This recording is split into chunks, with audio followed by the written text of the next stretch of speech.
Let's bring in David Katz. He's an analyst at Jefferies covering gaming, lodger, and leisure stocks. And David, make the case, because to me it would seem discretionary spending, you know, cruise line's the last place you want to be. When you look at it in the context, Kelly, of all of our other coverage, casinos, hotels, what we've learned over the many years of covering travel and leisure is that people will go on vacation. And what we've observed in a number of the instances of uncertainties is a trade down in price and a trade up in value. And I think that was the point we're trying to make today, is that the cruise lines, a cruise vacation is 25% less on average than a land-based equivalent vacation. And so, you know, we're not suggesting that an uncertain macro or a challenged macro is good for cruise lines. What we're suggesting is that on a comparative basis relative to the rest of our coverage, that, you know, these companies are in a relatively better position. And there's a few different reasons for that. Beyond cost, they've started to add private islands. And all of the statistics are showing that consumers are responding very heavily to those private island vacations. And by the way, the cruise lines keep 100% of the economics from those private islands. So there's a number of reasons why, compared to everywhere else in our coverage, Kelly, these are a bit better positioned. I also thought it was interesting. You said Carnival and Royal Caribbean, is this true, maintained 100% occupancy rates and positive EBITDA per passenger in the 2008 and 2001 recession. Is that true? That's crazy. People are going to go on vacation no matter what.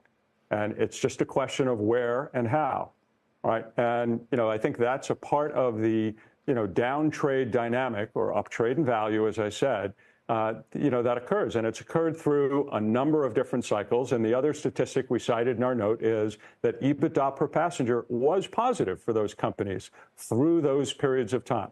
And I just want to qualify the 100% occupancy, right? When a cabin is double, you know, has two people in it, both of those people count, and that's how you get north of 100. But their occupancies were still very high. Yeah, no, exactly. And look, especially for 08, which was such a deep and bad and drawn out one, that's super interesting. Would you draw any comparisons from the data points that you're getting from these companies now versus prior slowdowns or confidence scares? What would you say if you knew nothing else about what the macro analysts were writing? Well, as you may guess, I've been doing this for a while, and I've been through a number of events and cycles. And, you know, what I've learned is that each one is different. And this one sure seems quite a bit different.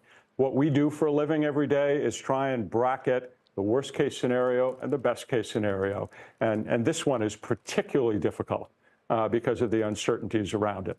And so, you know, frankly, what we are comfortable with is people will go on vacation. They will seek value, particularly in challenged economic times.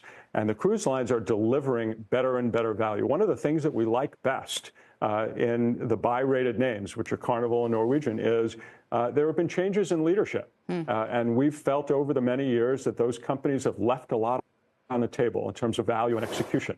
And that's a part of the story here also.